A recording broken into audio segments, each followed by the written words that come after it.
Imagine you're a high school football player in the South and you've just taken a hard hit to the head during a game. You're rushed to the emergency department where doctors quickly diagnose you with a concussion.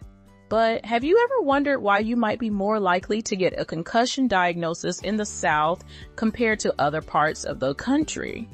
Researchers have been studying this very question, and their findings might surprise you.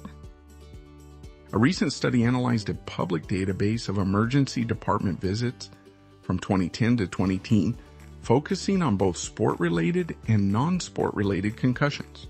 What they found was that the rates of concussion diagnoses varied significantly depending on where you live in the U.S. The South had the highest rates of concussion diagnoses, while the Midwest and Northeast had lower rates. But what's behind these regional differences? The researchers think that it might have something to do with variations in healthcare access and utilization across different regions. One of the most interesting findings of the study was that the vast majority of concussions, a whopping 94.3%, were caused by non-sport related mechanisms, such as motor vehicle accidents and falls. This is a big deal because for about the past decade, most of the attention in legislation has been focused on sport-related concussions.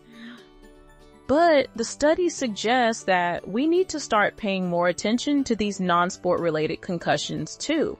After all, if you're more likely to get a concussion from a car accident than from playing football, shouldn't we be doing more to prevent those accidents from happening in the first place? So what does this mean for you?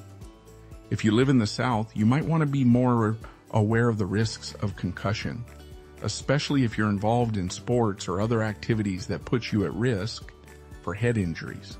And if you're a policymaker or healthcare provider, you might want to start thinking about ways to improve access to healthcare and reduce the number of concussions in your region.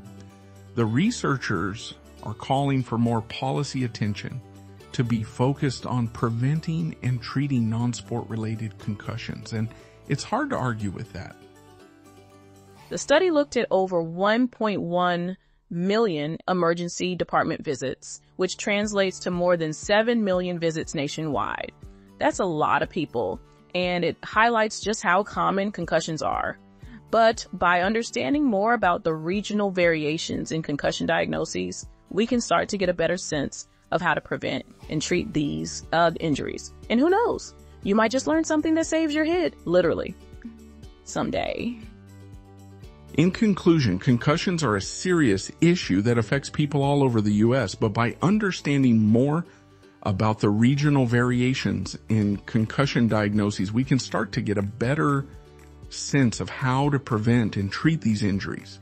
Whether you're an athlete, a policymaker, or just someone who wants to stay safe, this study has some important lessons to teach us. So next time you're out on the field or on the road, remember, concussions are a serious business, and it's up to all of us to stay safe and informed.